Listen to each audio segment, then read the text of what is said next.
آپ کے سامنے تلاوت کیا اس کا تعلق آپ کے میرے مرد عورت بچے ہر مسلمان کے ساتھ ہے۔ اللہ رب العزت آپ سے اور مجھ سے چاہتے کیا ہیں؟ اللہ رب العزت کی رحمت کس قدر زیادہ ہے، اللہ رب العزت اور بندے کا تعلق کس نوعیت کا ہے، اللہ رب العزت بندے کے گناہوں کو کس طرح مٹاتے ہیں، اس حوالے سے چند گزارشات آپ کے سامنے رکھنی ہے۔ لیکن تمہیدی طور پر ایک بات آپ کو سمجھانا چاہتا ہوں، اللہ رب العزت کی ذات کس قدر اعلیٰ ہے، کس قدر عرفہ ہے، کس قدر بالا ہے۔ اللہ رب العزت کی کرسی کیسی ہے، عرش کیسا ہے، صرف ایک مثال پہ غور کیجئے۔ ایک ہوتا ہے تحصیل، ایک ہوتا ہے شہر، پھر تحصیل، پھر ضلع، پھر صوبہ، پھر ملک، پھر بر اعظم، پھر سارے بر اعظم مل جائیں، زمین اور پانی مل جائیں، پوری دنیا ارتھ بن جاتی ہے۔ اب اس ایک ارتھ کا جو حجم ہے سائنسی اعتبار سے، سائنسی نوعیت کے لحاظ سے، ایک سورج کے اندر 12 لاکھ زمینیں سما سکتی ہیں۔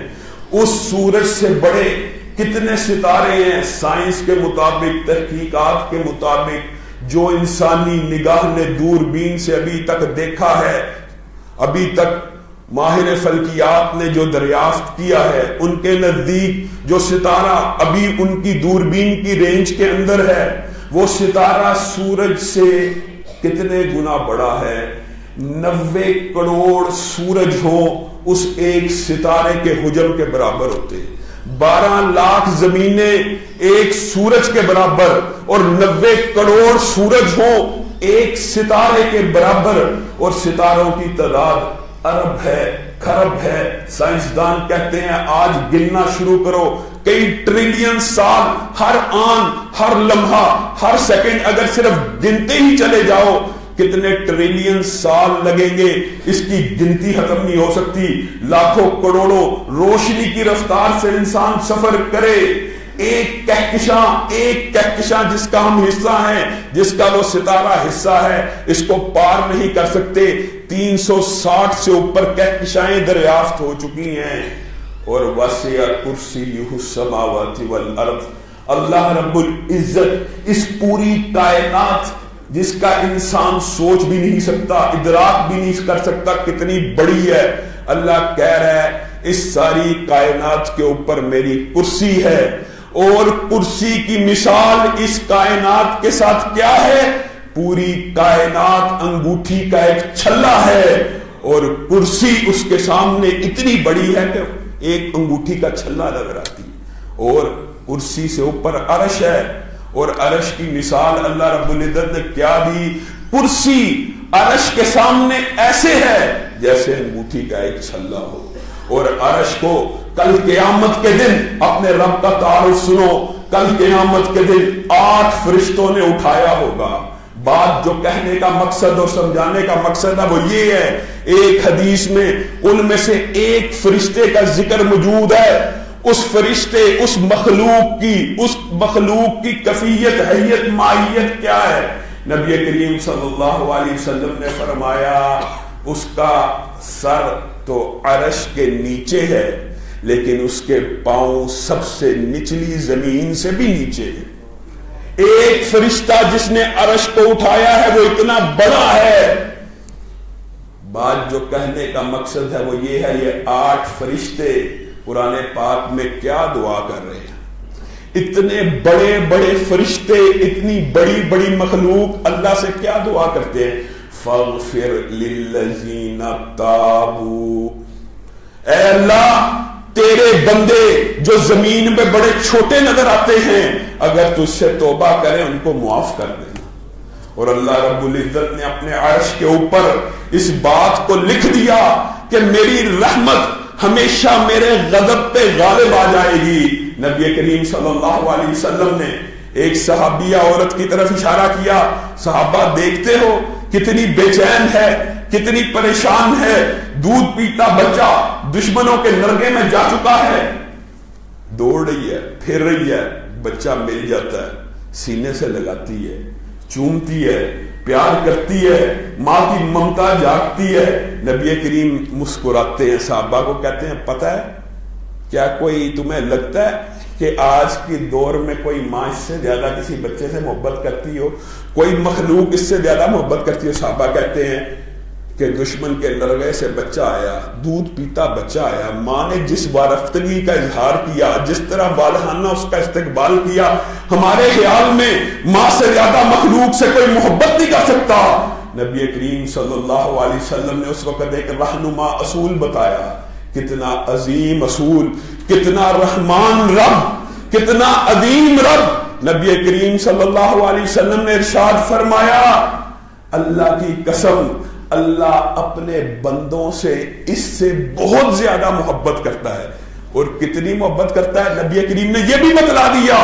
اللہ رب العزت نے رحمت کے 100 حصے کیے، رحمت کے 100 حصے کیے، ایک حصہ کائنات میں اتارا، ایک حصہ، 99 حصے اپنے پاس رکھے، کس لیے؟ اپنے بندوں کے لیے۔ اب ایک حصہ صرف رحمت کا اترا ہے، دین رحمت بن گیا۔ ایک حصے کے اندر نبی رحمت للعالمین بن گئے، ایک رحمت کے حصے کی وجہ سے صحابہ رحماء بینہم بن گئے، ایک رحمت کے حصے کی وجہ سے ائمہ اور تابعین امت کے لیے رحمت ثابت ہوئے۔ وہی رحمت کا ایک حصہ ہے جس کی وجہ سے بھائی بھائی سے محبت کرتا ہے، باپ بیٹے سے محبت کرتا ہے، ماں بیٹے اور بیٹیوں سے محبت کرتی ہے، میاں بیوی کا آپس میں جو محبت کا رشتہ ہے، یہ صرف ابھی ایک رحمت کا حصہ نازل ہوا۔ انسان تو یہ سمجھتا ہے کہ شاید ہم اشرف المخلوقات ہیں، ہم بھی محبت کرتے ہیں۔ نہیں، اللہ کی قسم، جنگل کے خون خار درندے بھی اپنے بچوں سے رحمت کے ایک حصے کی وجہ سے محبت کرتے ہیں، باقی سارے حصے اللہ رب العزت نے اپنے پاس رکھے ہوئے ہیں۔ کیوں بتا رہا ہے اللہ؟ کیوں یہ تعارف کروا رہا ہے؟ قل یا عبادی الذین اسرفوا علی انفسہم لا تقنطوا من رحمت اللہ، اپنی جانوں پہ ظلم کرنے والوں، 40 برس تک نماز نہ ادا کرنے والوں، زنا کاری میں پھنسنے والوں، عورتیں جو بے پردگی کا شکار ہونے والی، وہ بھائی بہن بیٹیاں جو فحاشی عریانی کا شکار ہو گئی، جتنے مردی گناہ لے کے آؤ، ایک مرتبہ رب رحمان کے سامنے آؤ تو صحیح، آؤ تو صحیح۔ اللہ پکار کر قرآن کھولیے، اللہ کی قسم انسان حیرت زدہ رہ جاتا ہے۔ پہلا صفحہ قرآن کی ابتدا، بسم اللہ الرحمن الرحیم، بسم اللہ الرحمن الرحیم، پہلا ہی صفحہ، الحمدللہ رب العالمین الرحمن الرحیم، 4 دفعہ پہلی 2-3 سطروں کے اندر رحمان اور رحیم کا تذکرہ آیا بار بار۔ کیوں؟ اور رحمان، اللہ اکبر، رحمان فعلان کے بدن کے اوپر ہے۔ اس کا مطلب ہوتا ہے کسی چیز کا فل عروج پہ ہونا، فل جوش پہ ہونا۔ غصہ شدید آ جائے، انسان کہتا ہے غضبان، نیند شدید آ جائے، نومان، پیاس شدید لگ جائے، عطشان، بھوک شدید ہو جائے، جوعان۔ اور اگر رحمت شدید ہو، بے انتہا ہو، حد سے زیادہ ہو تو کیا بنتا ہے؟ رحمان۔ لیکن اللہ رب العزت نے یہاں پہ جوش کے معنوں کو آپ کو اور مجھے سمجھانے کے لیے ساتھ کیا نازل کیا؟ الرحمن الرحیم۔ کہیں میرے بندے یہ نہ سوچے کہ رحمان وقتی طور پہ جوش میں آیا۔ رحمان ایک ایسی صفت ہے جس میں جوش کا عنصر بھی پایا جاتا ہے۔ میرے بندے یہ نہ سمجھیں کہ یہ عارضی صفت ہے، یہ جوش والی صفت ہے، یہ ختم ہو جانے والی ہے۔ نہیں، وہ رحمان بھی ہے اور وہ رحیم بھی ہے۔ اللہ کی قسم، انسان کے گناہ جس قدر مردی زیادہ ہوں، آئیے آپ کی توجہ دیکھیے، قتل سے بڑا شرک کے بعد کوئی گناہ نہیں ہو سکتا۔ ایک بندہ 99 لوگوں کو قتل کرتا ہے، ایک عابد کے پاس جاتا ہے، اس سے پوچھتا ہے 99 لوگوں کی زندگی لے لی۔ اللہ رب العزت نے سابقہ کتابوں میں بھی اس حکم کو نازل فرمایا تھا کہ جو ایک بندے کو زندہ کرتا ہے وہ پوری انسانیت کو زندہ کرتا ہے، جو ایک بندے کو مارتا ہے وہ پوری انسانیت کو مارتا ہے۔ میں نے تو 99 قتل کر دیے، اب میرا کیا بنے گا، اب میرا کیا ہوگا؟ عابد کہتا ہے میرے پاس تیری مصیبت کا کوئی حل نہیں. مجھے لگتا ہے اللہ رب العزت تجھے نہیں معاف کرے گا, تو اتنا ظالم انسان ہے, 1 نہیں 10 نہیں 99 قتل کر دیے. اس کے دل میں پھر جوش پیدا ہوتا ہے, کہتا ہے اگر معاف نہیں تو میں تجھے بھی قتل کرتا ہوں. 100 قتل پورے کرتا ہے, پھر نکلتا ہے, ایک اور راہب اور عابد سے ملاقات ہوتی ہے. بندہ سنتا ہے اس کے سارے احوال, دل میں توبہ کی نیت پیدا ہو چکی ہے, اپنے گناہوں پہ شرمندہ ہو چکا ہے, 99 لوگوں کا قاتل. اور یہاں پہ یاد رکھیے, اللہ کی قسم بہت سی باتیں ہوتی ہیں جو علمی طور پہ کئی دفعہ کہنا خطرے سے حل ہی نہیں ہوتا, لیکن رحمت کا باب ہے. حقوق العباد کی بہت بات ہوتی ہے کہ حقوق العباد معاف نہیں ہونے, اللہ اپنا حق معاف کر دے گا. اللہ کی قسم جب اللہ چاہتا ہے حقوق العباد بھی معاف کر سکتا ہے. 99 قتل سے زیادہ کسی بندے کی کوئی حق تلفی نہیں ہو سکتی. حقوق العباد میں سب سے بڑی تلفی کسی کو قتل کرنا ہے. یہ 100 بندوں کا قاتل عابد کے پاس پہنچتا, عابد کہتا ہے فلاں جگہ ایک نیکوکاروں کی بستی ہے, تو ان کے ساتھ اپنی زندگی کے باقی ایام کو گزار, ہو سکتا ہے اللہ تیری توبہ قبول کر لے.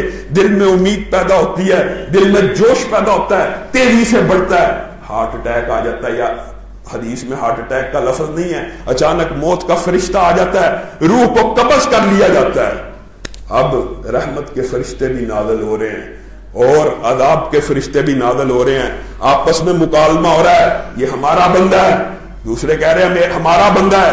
برائی کے فرشتے کہہ رہے ہیں ساری زندگی قتل کرتا رہا, آج اس کو لینے کے لیے آ گئے ہو. رحمت کے فرشتے کہتے ہیں ہاں لینے کے لیے اس لیے آئے ہیں.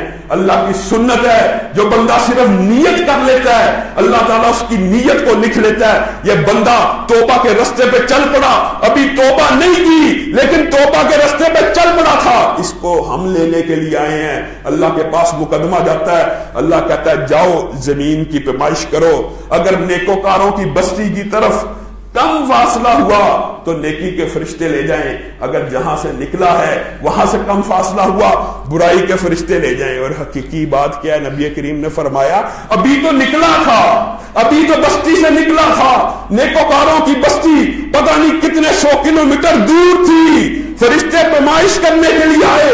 اللہ نے زمین کو حکم دیا نیکوکاروں کی بستی کی طرف سکڑ جا.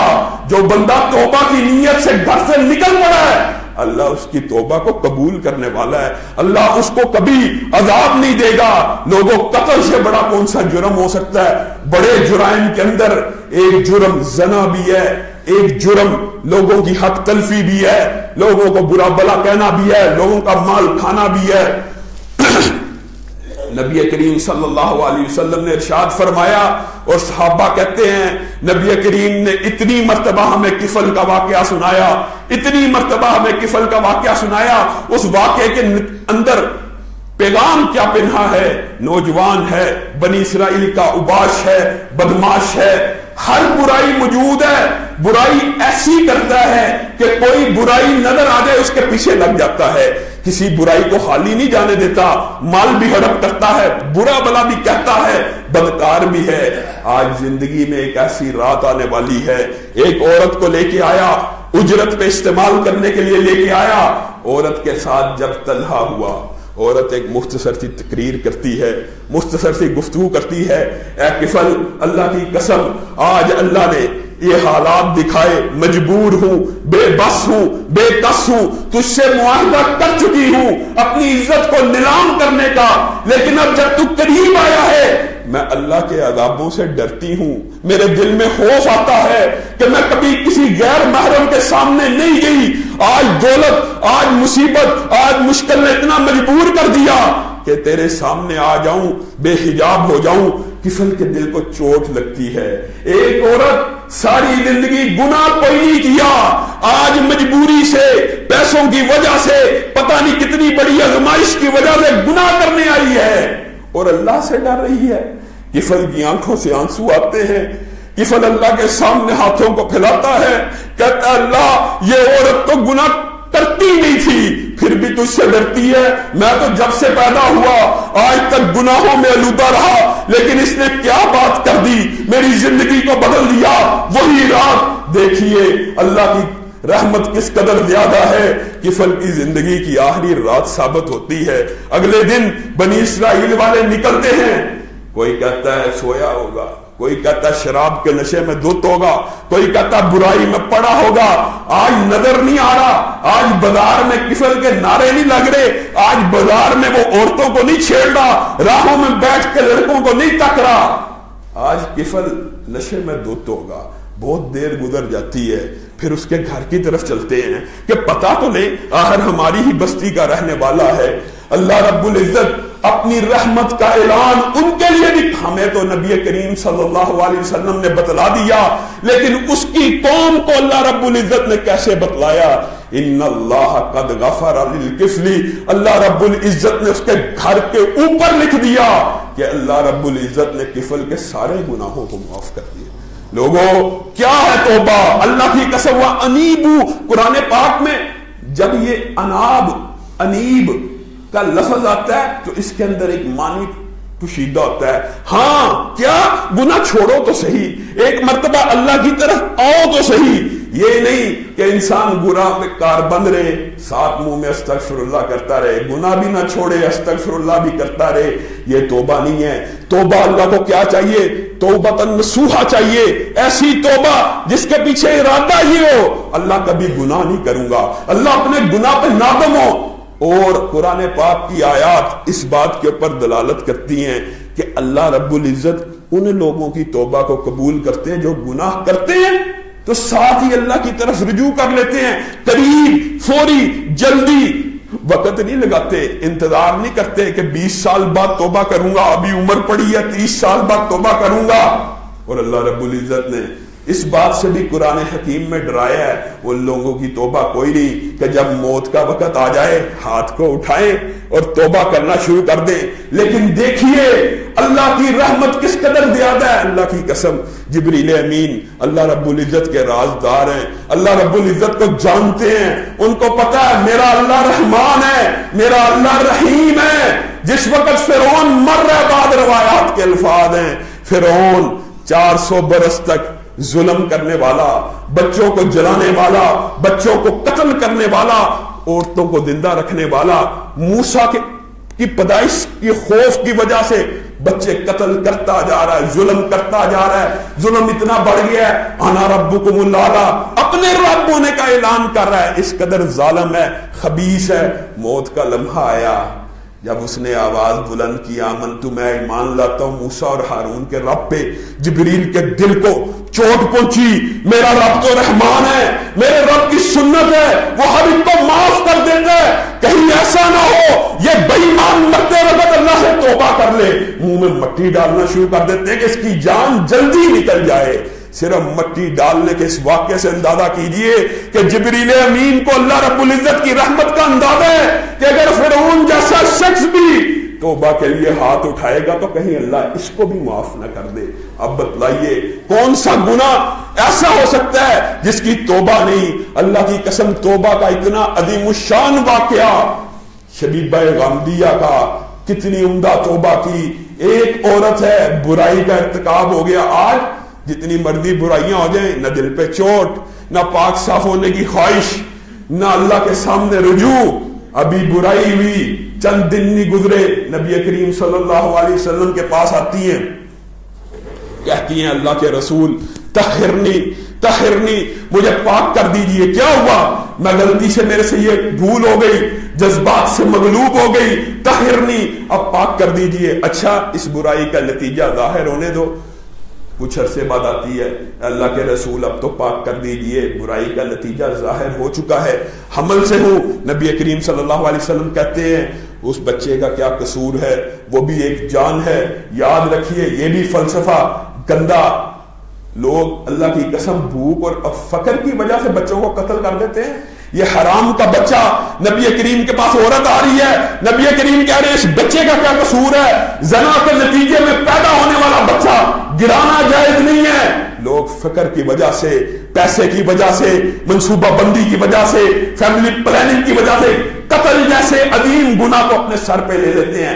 اس بارے میں بھی ہوش کے ناخن لینے چاہیے۔ نبی کریم صلی اللہ علیہ وسلم عورت کو کہتے ہیں جاؤ جب بچہ پیدا ہوگا پھر آنا۔ عورت کی توبہ دیکھیے، عورت کا ارادہ دیکھیے، بچہ پیدا ہوتا ہے، دوسرے تیسرے دن نبی کریم کے پاس آتی ہے، اللہ کے رسول اب تو گناہ چبھنا شروع ہو گیا ہے، اب تو گناہ تکلیف دیتا ہے، اب تو گناہ راتوں کو سونے نہیں دیتا، بچہ پیدا ہو چکا ہے، طاہرنی اب تو پاک کر دیجئے۔ نبی کریم کہتے ہیں بچے جب تک اپنے ہاتھ سے کھانا نہیں شروع کرے گا میں نبی رحمت ہوں، میں اس وقت تک تجھے سزا نہیں دے سکتا۔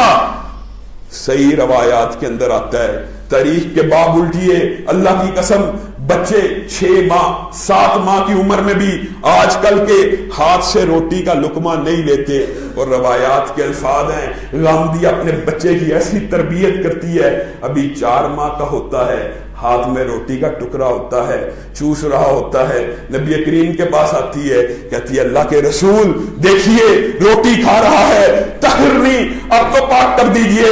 نبی کریم صحابہ کو حکم دیتے ہیں جاؤ اس کو جا کے رجم کر دو، اور بکواس کرنے والے، دور حاضر کے گامدیت کے فتنے کا شکار ہونے والے، اسلامی سزاؤں کو ظالمانہ کہنے والے، اللہ کی قسم یہ سارے فلسفے دین کے خلاف، الہاد کے، جدیدیت کے ہیں۔ اسلامی سزائیں ظالمانہ نہیں ہیں، اسلامی سزائیں معاشرے سے گناہوں کو ختم کرنے والی ہیں، لوٹ کسوٹ کو ختم کرنے والی ہیں، چوری ڈکیتی کو ختم کرنے والی ہیں، اور اگر کسی فرد پہ نافذ ہوتی ہیں اس کو پاک صاف کرنے والی ہیں۔ کس طرح پاک صاف کرنے والی ہیں؟ صحابہ کنکر مارتے ہیں، ایک کنکر زور سے لگتا ہے، شبیبہ غامدیہ کے سر سے لہو کا فوارہ پھوٹتا ہے، خالد ابن ولید کے کپڑوں کو لگتا ہے، خالد کہتے ہیں ناپاک عورت جاتے جاتے مجھے بھی ناپاک کر گئی۔ نبی کریم دوڑتے ہوئے آتے ہیں، پیشانی پہ شکنے ہیں، وہ پیشانی جو کبھی غضب آلود نہیں ہوئی آج غصے میں ہے، اونچی آواز میں بولتے ہیں خالد تو نے کتنی بری بات کی، خالد تو نے کتنی بری بات کی، اس عورت نے ایسی توبہ کی ہے، ایسی توبہ کی ہے، مدینہ کے سب گناہگاروں میں بانٹ دی جائے اللہ رب العزت سب کو جنت میں داخل کر دے۔ یہ اسلامی سزائیں جسموں کو پاک کرنے والی، طاہر کرنے والی، معاشرے کی بھی طہارت کرنے والی ہیں۔ یہ گندے عقیدے ہیں، اسلام کی ہر بات سے نفرت، اسلام کی ہر بات سے چڑ، پردے سے نفرت، اختلاط کی اجازت، کتا بلی جیسا، نعوذ باللہ کیسے کیسے لوگ پیدا ہو چکے ہیں۔ یہ کتے بلی میں کیا فرق ہے؟ یہ موسیقی کا اسلام میں کہاں پہ حرام ہے؟ ایسی ایسی عجیب و غریب باتیں کی جاتی ہیں۔ یہاں پہ ہم الحمدللہ ہر روز تراویح کے بعد انہی عناوین کے اوپر درس دیتے ہیں۔ آپ لوگوں کو چاہیے یہ فتنہ الہاد جدیدیت کے خلاف جو دروس ہوتے ہیں اس میں بھی شریک ہوا کریں۔ تو میں آپ کے سامنے توبہ کے حوالے سے چند باتیں رکھ رہا ہوں۔ نبی کریم صلی اللہ علیہ وسلم نے ارشاد فرمایا کل ابن آدم، ہر آدم کا بیٹا خطاء، ہر آدم کا بیٹا، آدم نے غلطی کی، آدم کا بیٹا بھی غلطی کرے گا۔ بہترین غلطی کرنے والے ایک ہی حدیث کے الفاظ ہیں، ہر آدم کا بیٹا خطا کار ہے، وخیر الخطائین، اور بہترین غلطی کرنے والا، اللہ غلطی کرنے والے کو بہترین کہہ رہا ہے۔ بہترین غلطی کرنے والا کون ہے؟ جو اللہ رب العزت سے توبہ کر لیتا ہے۔ اور نبی کریم صلی اللہ علیہ وسلم نے کیا ارشاد فرمایا؟ اف کتنی عظیم حدیث ہے، اللہ کی قسم خوشخبری کی، اس سے بڑی کوئی حدیث مسند احمد کے علاوہ کون سی ہو سکتی ہے؟ نبی کریم صلی اللہ علیہ وسلم نے فرمایا انسان اتنے گناہ کرے، اے اللہ کے نبی کتنے گناہ کرے؟ اتنے گناہ کرے زمین بھر جائے، اور کتنے زمین کے اوپر فضا بھر جائے، اور کتنے ستاروں تک پہنچ جائیں، اور کتنے آسمانوں تک پہنچ جائیں، اس کے گناہوں کی کثرت کتنی ہو، دائیں میں حد نگاہ تک، بائیں میں حد نگاہ تک، زمین سے آسمان تک گناہوں سے بھر جائے، اس کا میزان ایک مرتبہ اللہ رب العزت کے سامنے آ کے صرف یہ کہہ دے اللہ مجھے معاف کر دے، اللہ رب العزت سارے گناہوں کو معاف کر دیتا ہے۔ اور اسی حدیث کا اگلا ٹکڑا کتنا عظیم ہے، نبی کریم ارشاد فرماتے ہیں اللہ کی قسم، اور اگر تم گناہ کرو ہی نہ، اگر تم گناہ کرو ہی نہ، تو اللہ رب العزت ایسی قوم پیدا کرے گا جو گناہ کرے گی اور اللہ رب العزت سے توبہ کرے گی۔ اللہ رب العزت کو توبہ کرنا اتنا پسند ہے، اتنا محبوب ہے. اللہ رب العزت رحم کرنے والے ہیں بندوں کے اوپر. جیسے آپ کو کہا 99 حصے بندوں کے لیے رکھے ہوئے ہیں. اللہ کی قسم اگر یہ 99 حصے نہ ہو، قرآن کی آیت اس بات کے اوپر دلالت کرتی ہے اگر اللہ کی رحمت نہ ہو، اللہ تعالیٰ لوگوں کو ان کے گناہوں کی وجہ سے پکڑنا شروع کر دے تو زمین کے اوپر کوئی چرند پرند زندہ نہ رہے. چرند پرند ہاں اللہ کو اتنا غصہ آئے، اللہ بندوں کی خطاؤں کے اوپر اگر پکڑنا شروع کر دے، یہ ساری کی ساری زمین کا نظام کس کے لیے؟ آپ کے لیے، میرے لیے. چرند پرند، یہ گائے بکری بھینس، ہر چیز اللہ رب العزت نے بندے کے لیے پیدا کی ہے. تو اللہ کہتا ہے اگر بندوں کی خطاؤں کی وجہ سے انہیں پکڑنا شروع کر دو تو زمین پہ کوئی چیز رہنے ہی نہ دوں. اللہ رب العزت کو اپنی ساتھ توبہ کس قدر پسند ہے. ایک حدیث یاد کر لیجئے، کتنی عمدہ حدیث ہے. نبی کریم صلی اللہ علیہ وسلم اللہ رب العزت کی خوشی کی کیفیت بیان کرتے ہیں. جب کوئی بندہ توبہ کرتا ہے اللہ کیسے خوش ہوتے ہیں. اللہ اکبر، کتنی عظیم حدیث ہے. ایک انسان صحرا کے اندر ہو، اس کے پاس ایک اونٹنی ہو، اونٹنی کے اوپر مال ہو، اونٹنی کے اوپر پانی ہو، کھانا ہو، زاد راہ ہو. اب کیا ہو، اس سے وہ گم ہو جائے. پانی بھی چلا گیا، کھانا بھی چلا گیا، صحرا ہے، نہ کوئی درخت ہے نہ کوئی پانی کا کنواں ہے. وہ اس کو ڈھونڈ رہا ہے، نہیں مل رہی. ایک لمحہ ایسا آ گیا ہے کہ اب اس کے حلق میں جان اڑ چکی ہے اور وہ سمجھ رہا ہے بس اب میں کچھ لمحوں کا مہمان ہوں، نہ پانی مل رہا ہے نہ روٹی. لیکن اللہ اس کو نیند دیتے ہیں اور نیند کے بعد اٹھتا ہے، اونٹنی بھی سامنے کھڑی، پانی بھی سامنے کھڑا، مال بھی سامنے کھڑا. خوش ہو جاتا ہے. کتنا خوش ہوتا ہے کہ اس کے منہ سے الفاظ جاری ہوتے ہیں، اے اللہ میں تیرا رب تو میرا بندہ. اللہ کو کہہ رہا ہے اے اللہ میں تیرا رب تو میرا بندہ. اللہ اکبر. اللہ رب العزت نے اس طرح کی کبھی اپنے ساتھ مثال بیان نہیں کی. اللہ رب العزت کہتے ہیں یہ خوشی سے، وارفتگی سے، یہ جو اچانک الٹا کلمہ بول کے خوش ہونے کا اظہار کر رہا ہے، اللہ کی قسم اللہ بندے کی توبہ سے اس سے زیادہ خوش ہوتے ہیں. وہ کرو تو صحیح، اللہ کے پاس آؤ تو صحیح، اللہ کے سامنے ہاتھوں کو پھیلاؤ تو صحیح. التائب من الذنب کمن لا ذنب لہ. اللہ کے نبی کہہ رہے ہیں، کیا ان سے زیادہ سچی بات کسی کی ہو سکتی ہے؟ اللہ کا نبی کہہ رہا ہے کہ جس نے توبہ کی گناہوں سے وہ ایسے ہے جیسے اس نے گناہ کیا ہی نہیں. صرف توبہ تو کرو، صرف اللہ کے سامنے ہاتھوں کو پھیلاؤ. رمضان کا ایک مقصد یہ ہے کہ رمضان گزر جانے سے پہلے اپنے آپ کو جہنم سے آزاد کروا لو. آخری 10 دن رہ چکے ہیں. اللہ کے سامنے رونا، اللہ کے سامنے گڑ گڑانا اس رمضان کی ایک گرد و غایت ہے. اور اصل گرد و غایت کیا ہے؟ جنت کا حصول، اللہ کے عذابوں سے بچ جانا. اور بعض لوگ اللہ رب العزت کی رحمت کا تذکرہ کرنا چاہیے، ضرور ہونا چاہیے کہ ایک دن آنا ہے. اللہ کی رحمت بے شمار ہے، اللہ کی قسم اس سے شک نہیں ہے. ایک دن آنا ہے، اللہ نے انبیاء اولیاء سب کو کہی جانا ہے نکالو نکالو نکالو جہنم سے، نکالو نکالو نکالو. پھر نبی کریم کو کہیں گے نکالو نکالو. اور کیا کہیں گے؟ جس کے دل میں جو کے برابر ایمان ہے اس کو بھی نکال لو. پھر کہیں گے جس کے دل میں رائی کے برابر ایمان ہے اس کو بھی نکال لاؤ. یہ رحمت ہے. اور جب انبیاء سارے نکال چکے ہوں گے تو اللہ رب العزت اعلان کریں گے شہیدوں نے سفارش کر لی، صدیقوں نے سفارش کر لی، حفاظ نے سفارش کر لی، اولیاء نے سفارش کر لی، انبیاء نے سفارش کر لی، اولو العزم رسول 5 نے سفارش کر لی، نبی محترم نے سفارش کر لی. اور نبی کریم خود فرماتے ہیں میرے دل میں خیال ہوگا کہ اس کے بعد تو جہنم سے کوئی نکلنے والا نہیں ہے. اللہ رب العزت اس وقت کہیں گے ابھی ارحم الراحمین باقی ہے، ابھی ارحم الراحمین باقی ہے. سارے انبیاء سفارش کر چکے ہیں اور جہنم سے ایسے لوگوں کو بھی نکال لیں گے جنہوں نے زندگی میں کبھی نیکی کا خیال بھی نہیں سوچا ہوگا. لیکن شرط کیا ہوگی؟ انہوں نے کبھی اللہ کی ذات کے ساتھ شریک نہیں ٹھہرایا ہوگا. کیا مطلب؟ نیکی کا خیال بھی نیکی ہوتا ہے. اللہ تعالیٰ جہنم سے ان لوگوں کو بھی آزاد کرے گا. یہ رحمت ہے، یہ بیان ہونی چاہیے. لیکن کیا یہ رحمت اس لیے بیان ہونی چاہیے کہ پہلے ہم جہنم میں جانے کے لیے مادہ ہو جائیں؟ جہنم میں جانے کے لیے مطمئن ہو جائیں.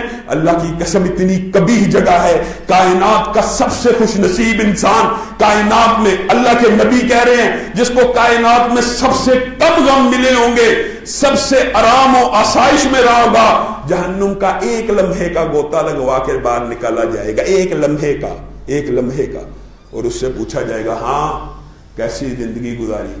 وہ جواب میں کیا کہے گا, اللہ کبھی کوئی نعمت دیکھی نہیں. ساری زندگی جس کو سب سے کم میں غم ملے, ایک لمحہ جہنم کا ہر نعمت کو بلا دیتا ہے. جہنم کے اوپر مطمئن ہونا یہ بے وقوفی ہے. اور کیوں بندہ مطمئن ہو جب رب اتنا رحمان ہے, ایک مرتبہ ہاتھ اٹھاؤ سارے گناہ معاف کر دیتا ہے.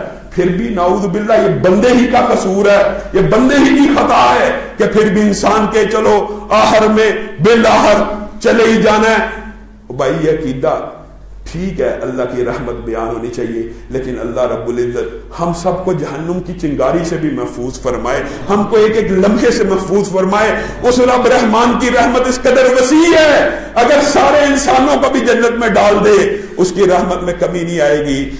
آخر دعوانا ان الحمد للہ رب العالمین.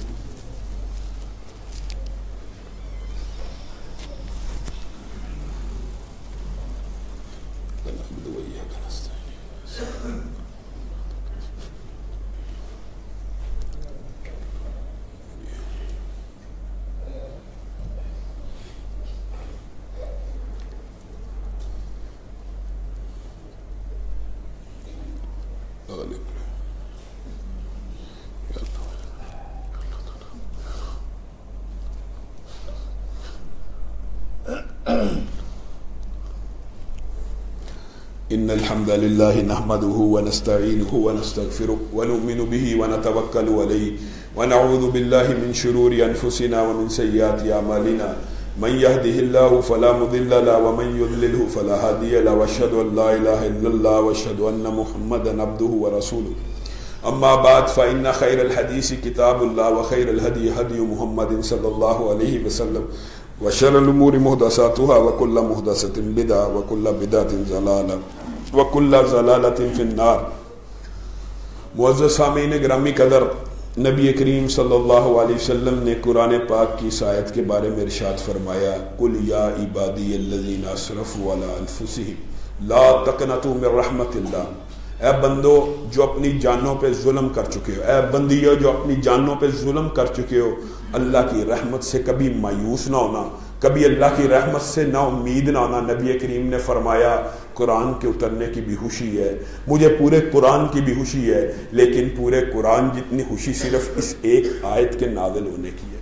اور یہ آیت سابقہ امتوں پہ بھی نازل ہوئی. یہ آیت حضرت آدم کو بھی عطا کی گئی. کس وقت؟ بعض روایات کے الفاظ ہیں کہ ابلیس نے اللہ رب العزت سے مکالمہ کیا جب آدم کو بہکا دیا کہ اللہ آدم ایک تھا, میں ایک تھا, میں اس پہ غالب آیا, اب تو نے آدم اور حوا کو زمین پہ اتارا ہے, ان کی اولاد کا سلسلہ جاری کیا ہے, میں اکیلا ہوں, اس کی اولاد زیادہ ہے, اب مجھے کچھ عطا کر, برابری کا فیصلہ ہونا چاہیے. تو اللہ رب العزت نے کہا آدم کی جتنی اولاد پیدا ہوگی ہر ایک کے ساتھ تیری ہی صفات والا ایک کریم پیدا ہوگا جو مرتے دم تک اس کو گمراہ کرتا رہے گا. اللہ سے اور مانگا, اللہ نے کہا کہ تو ان کے جسم میں داخل ہو سکتا ہے, اور مانگا تو انہیں وسوسہ ڈال سکتا ہے, اور مانگا تو انہیں دھوکہ دے, امیدیں دے, آرزویں دے. لمبی حدیث ہے. حضرت آدم یہ مکالمہ سننے کے بعد اللہ رب العزت کو کہتے ہیں اللہ تو نے اتنا کچھ اس کو عطا کر دیا, میری تو ساری اولاد جہنم میں چلی جائے گی, مجھے بھی کچھ عطا کر.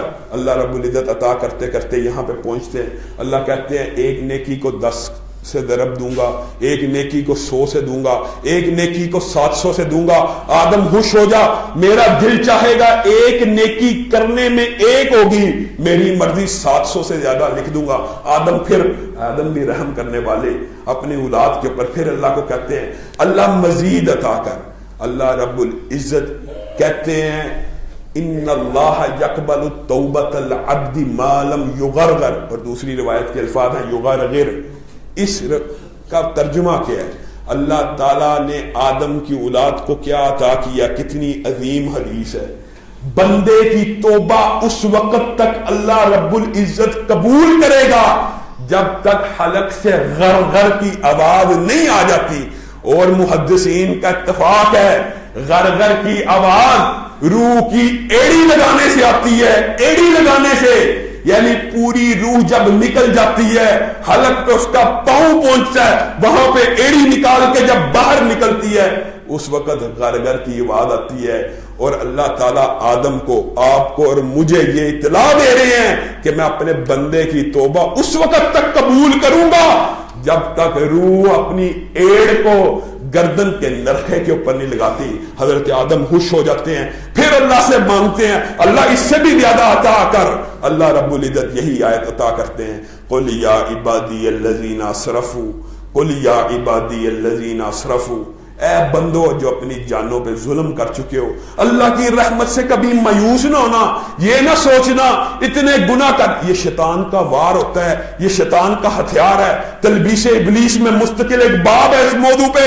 شیطان جب بندے کو توبہ کا ارادہ دیکھتا ہے کانپ اٹھتا ہے اور کہتا ہے یہ تو اللہ کی بارگاہ میں پہنچنے والا ہے، اس کے تو سارے گناہ معاف ہونے والے ہیں، اس کو وسوسہ ڈالتا ہے تیری توبہ قبول نہیں ہونی، تیری توبہ قبول نہیں ہونی۔ اللہ کی قسم ہر بندہ جو صرف توبہ کی 3 بنیادی شرائط کے ساتھ اللہ کی بارگاہ میں آ جائے توبہ قبول ہے۔ نمبر 1 توبہ کی قبولیت کی یہ بات بھی یاد رکھنی چاہیے، یہ نہیں ہے نعوذ باللہ بے پرد پھری جا رہی ہے عورت، باغ میں واک کر رہی ہے اور استغفر اللہ پڑھ رہی ہے، بے پرد واک کر رہی ہے اور استغفر اللہ پڑھ رہی ہے۔ انسان صبح شام نبی کی سنت منڈوا رہا ہے، ساتھ ساتھ استغفر اللہ کر رہا ہے۔ نہیں، جس گناہ کی توبہ کرنی ہے سب سے پہلے اس کو چھوڑنا ہے۔ چھوڑنے سے ثابت ہوتا ہے کہ انسان اپنے گناہ پہ نادم ہے، جو دوسری شرط ہے نا کہ اپنے گناہ پہ نادم ہو تب بھی توبہ، یہ نہیں گناہ چھوڑ دیا ندامت نہیں ہے، ویسے استغفر اللہ کر رہا ہے، گناہ چھوڑ دیا، کرنا چھوڑ دیا، سگریٹ پینا مثال دے رہا ہوں چھوڑ چکا ہے، لیکن اس پہ نادم نہیں ہے اپنے گناہ کے اوپر۔ توبہ کی قبولیت کی ایک شرط ندامت ہے، اور تیسری شرط کیا ہے؟ دل میں ارادہ ہو کہ میں نے دوبارہ نہیں کرنا۔ ہاں وہ الگ بات ہے، دوبارہ ہو جائے پھر بھی قبول ہے، دوبارہ ہو جائے پھر بھی قبول ہے، لیکن نیت یہ ہونی چاہیے میں نے دوبارہ نہیں کرنا۔ معزز سامعین گرامی قدر، موضوع بہت طویل ہے اور بھی بہت سی باتیں اس باب میں موجود ہیں کہ کن الفاظ کے ساتھ اللہ رب العزت سے توبہ کرنی چاہیے۔ انشاءاللہ رات کے دروس کے اندر ان کا تفصیلی جائزہ لیں گے۔ چند باتیں آخری عشرے کے حوالے سے آپ کے سامنے رکھنا چاہتا ہوں۔ رمضان کا آخری عشرہ شروع ہو چکا ہے، آج پہلی طاق رات ہے۔ اللہ کی قسم یہ صرف 5 راتیں باقی ہیں، اور نبی کریم صلی اللہ علیہ وسلم ان راتوں کا خوب اہتمام کیا کرتے ہیں، نیند چھوڑ دیتے تھے، بستر چھوڑ دیتے تھے، کمر کس لیتے تھے۔ یہی 5 راتیں ہیں، ایک رات بھی نصیب میں اگر آپ صرف 5 راتوں کو اپنا ایک شیڈول بنائیں، اپنا ایک سکیجول بنائیں، ہم نے ان 5 راتوں میں یہ اعمال کرنے ہیں، عبادت کے جتنے اعمال آپ ان راتوں میں اکٹھے کر سکتے ہیں کر لیں، انفاق کر سکتے ہیں، مریض کی عیادت کر سکتے ہیں، بچوں اور بیوی کا خیال کر سکتے ہیں، عبادت کے جتنے بھی قسمیں انسان کو ذکر کرنا چاہیے ان راتوں کے اندر۔ قرآن پاک کا ایک پارہ پڑھنا چاہیے۔ وجہ کیا ہے؟ وجہ یہ ہے کہ جو صرف اس ایک رات میں عبادت کرتا ہے اس کی عبادت کو کتنے سال کے برابر لکھا جاتا ہے؟ 83 سال کے برابر لکھا جاتا ہے۔ اور ایک بہت بڑا عابد زاہد بندہ ہو وہ 50 سال سے زائد باجماعت نماز ادا نہیں کر سکتا، بلوغت کی عمر سے لے کے وفات تک، بالعموم کی بات کر رہا ہوں، اللہ کسی کو عمر طویل دے وہ الگ بات ہے۔ 50 سال سے زائد انسان باجماعت نماز ادا نہیں کر سکتا، صرف 11 رکعت نماز ادا کرے، ان 5 راتوں میں 83 سال کا قیام لکھا جائے گا۔ ایک پارہ پڑھ لے 83 سال کا قرآن پڑھنا لکھا جائے گا۔ ایک انفاق فی سبیل اللہ کا کوئی عمل کر لے 83 سال انفاق فی سبیل اللہ لکھا جائے گا۔ ذکر کرے، اذکار کرے، نبی کریم صلی اللہ علیہ وسلم پہ درود بھیجے، اعتکاف کرے۔ اس عشرے کی خاصیت یہ ہے نبی کریم صلی اللہ علیہ وسلم نے زندگی پوری میں کبھی ان 10 راتوں کا اعتکاف نہیں چھوڑا۔ ایک دفعہ مس ہو گیا تو اگلے رمضان میں 20 دن، یعنی نفل کی قضا، یہ بھی کلیہ یاد رکھیے، سنت کی قضا سنت ہے، نفل کی قضا نفل ہے، فرض کی قضا ادا کرنا فرض ہے۔ تو نبی کریم صلی اللہ علیہ وسلم اعتکاف نفلی عبادت ضرور ہے لیکن اس کی قضا کو ادا کیا اور 20 دن رکھا۔ ایک بات جو بہت سے لوگ سوال کرتے ہیں اس کی بھی وضاحت کرنا چاہتا ہوں کہ عورتوں کا اعتکاف کیا گھروں میں ہو جاتا ہے؟ اللہ کی قسم ہرگز نہیں ہوتا. وانتم عاکفون فی المساجد، اللہ قرآن میں کہہ رہا ہے اعتکاف صرف مسجد میں ہوتا ہے. عورت کا اعتکاف گھر میں کیسے ہو سکتا ہے؟ اعتکاف کی شرط ہی مسجد ہے، مسجد میں آ کے اعتکاف کرنا ہے. عورت گھر میں عبادت کرے کوئی حرج نہیں، عورت گھر میں تنہائی اختیار کرے کوئی حرج نہیں، عورت گھر کے اندر مصلی کمرے میں ڈال لے کوئی حرج نہیں. لیکن یہ کہے کہ یہ اعتکاف ہے، یہ سنت نبی سے ثابت ہے، تو یہ غلط فہمی ہے، شیطان کا وسوسہ ہے. اعتکاف صرف مساجد میں ہوتا ہے. اللہ رب العزت جو کہا گیا، جو سنا گیا، اس کو سمجھنے کی اور اس کے اوپر عمل پیرا ہونے کی توفیق عنایت فرمائے. سبحان ربک رب العزت عما یصفون وسلام علی المرسلین والحمد للہ.